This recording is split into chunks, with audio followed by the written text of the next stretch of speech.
I'm trying to make good his escape. Hammerstorm doesn't have anything to stun him with, but Witch Slayer does, so he needs to be careful. Support's coming down, but may not reach him in time here. This really could go. It's not going to go either way. He's going to die. Yep, so that's pretty good from DWI. Nice counter gank, well TB'd in, and just generally good map awareness. Yeah, the Gladiator was just too little too late, but all he could have done was just throw down a pitfall and hope that he got the right guy, as it is that time delay, or at least 2-second delay on him.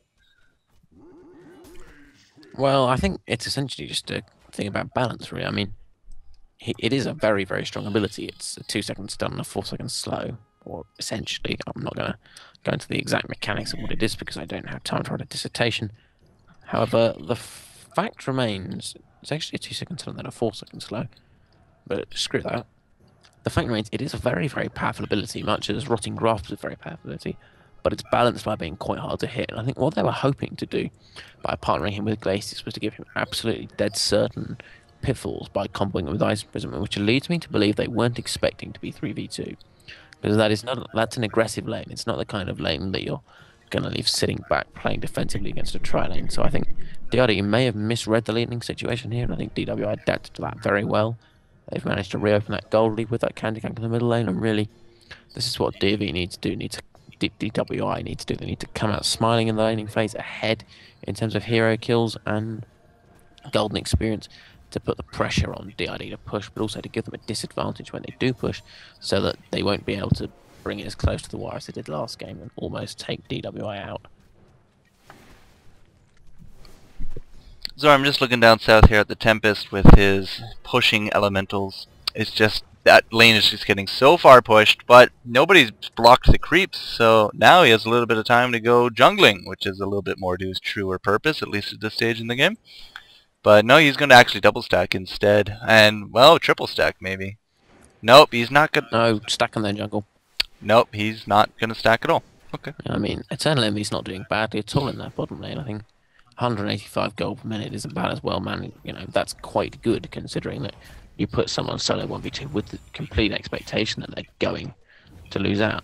Top lane, actually quite a nice job there by Magnus coming out of that with a kill, but nonetheless, they did lose Warden playing that Gladiator, so a bit of tit for tat. And again, Witch Slayer can die all he likes, because actually the reality is that 1-for-1 trades are absolutely fine, because as long as DWI aren't losing, then they're probably going to win in the long run, as we saw last game when later game their tri-carry strat, which is a bit reminiscent of the total strats we saw around the 1.66 era, just keeps getting stronger and stronger and stronger. And I think this team is actually very similar in makeup to the last one they were using.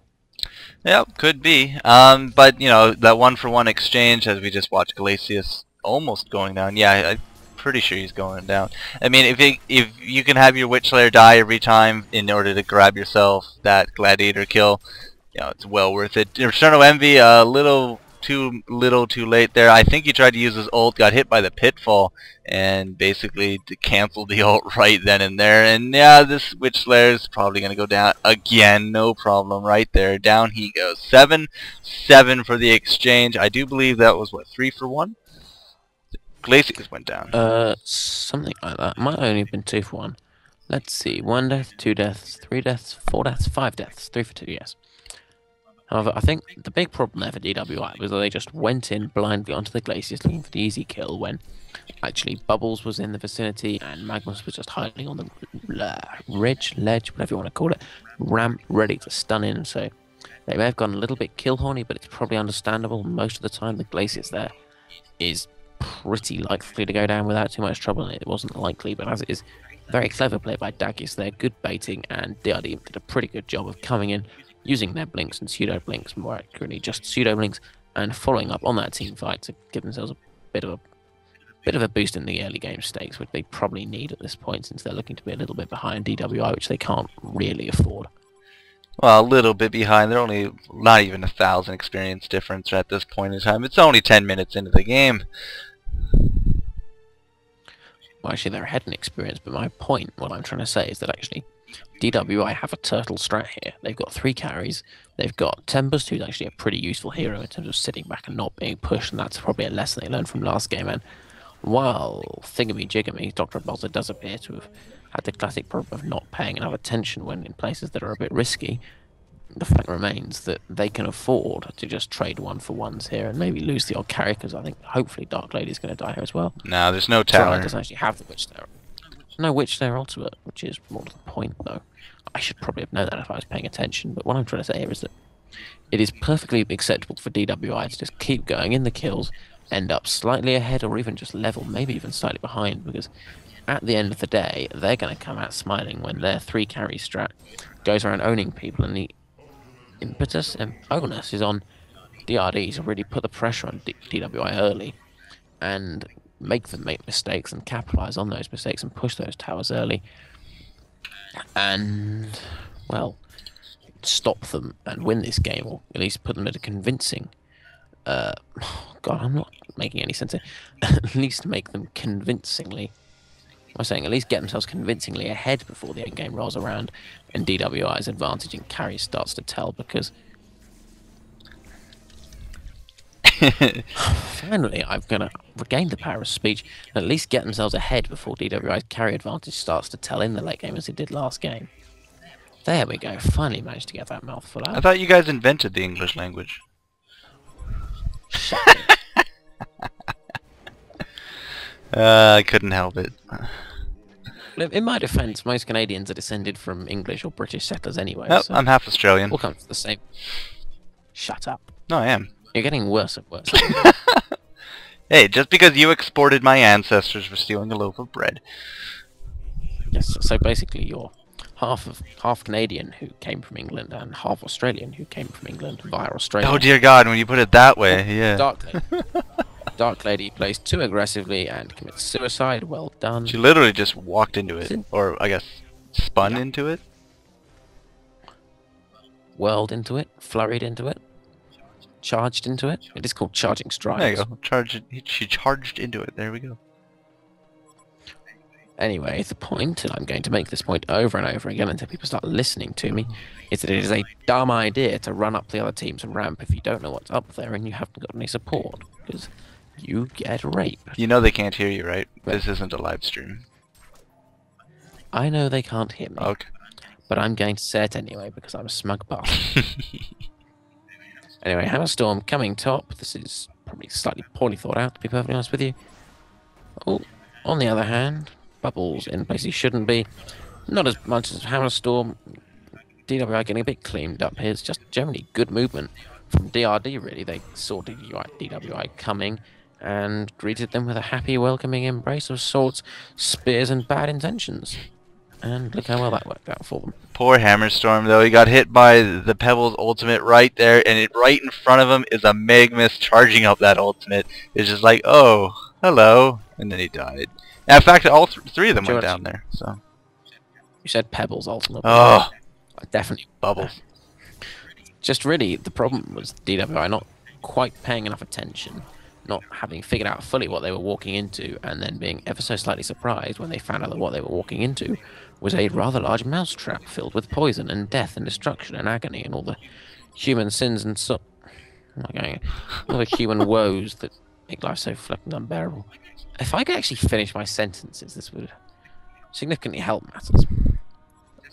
Just to talk for a minute, I've lost the ability to speak. Fair enough. We're sitting now at 14-0, 14 and a half minutes into this game. We have a little bit of an advantage. It is leading towards DRD now as they're up. Yeah, 2,000 experience and I think a tower.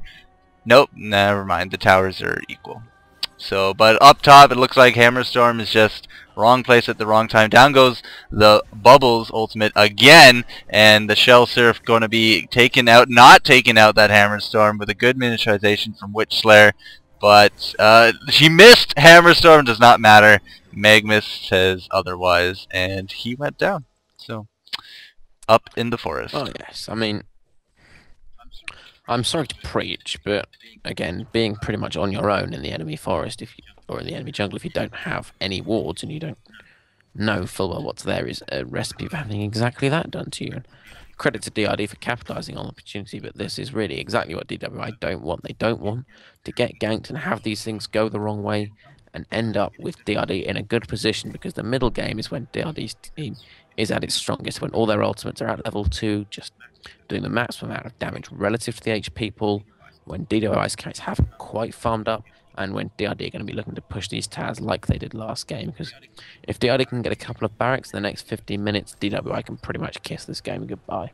I mean, having said that, it's pretty obvious they're going to get 3 barracks, then DWI are going to effect a miraculous comeback because I'm never right, but hey, at least I said it.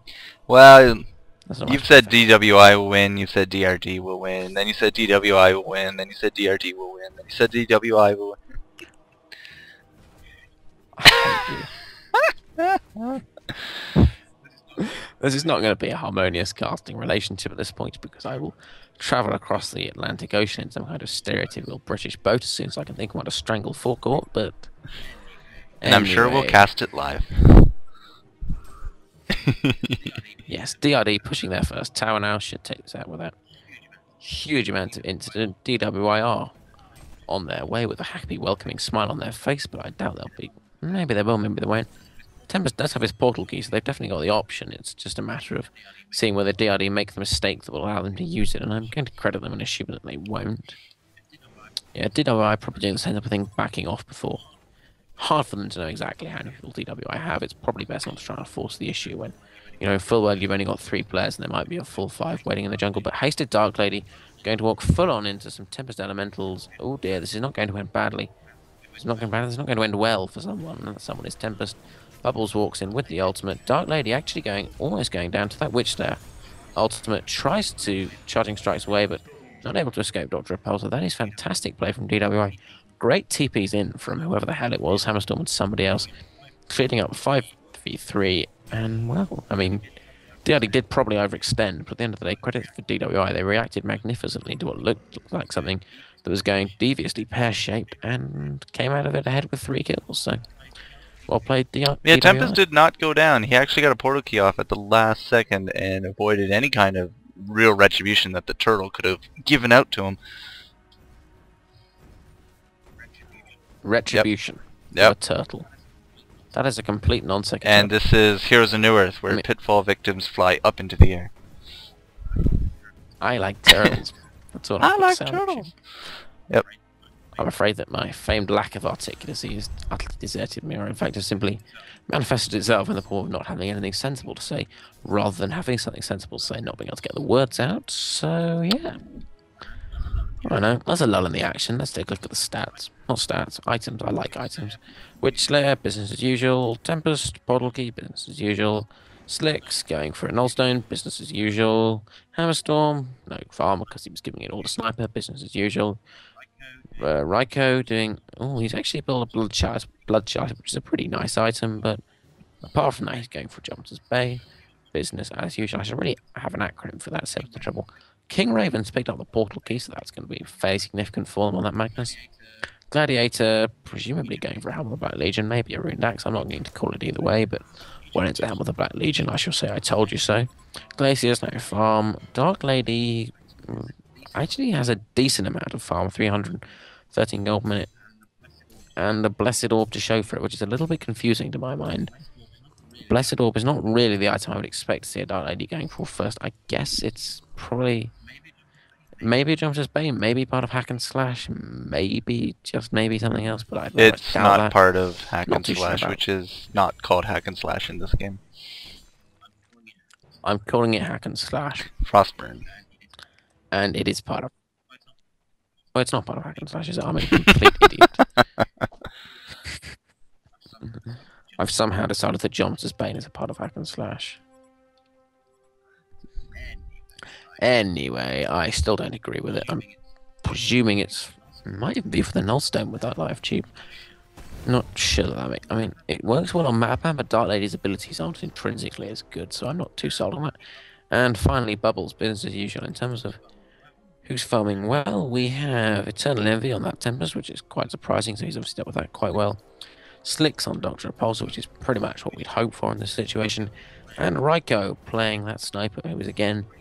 So pretty much DWI trying to run that 3 carry strat because they slightly bizarrely stuck 2 of their guys in the same lane. We've got Hammerstorm a little bit behind, but it's nothing you can't recover from.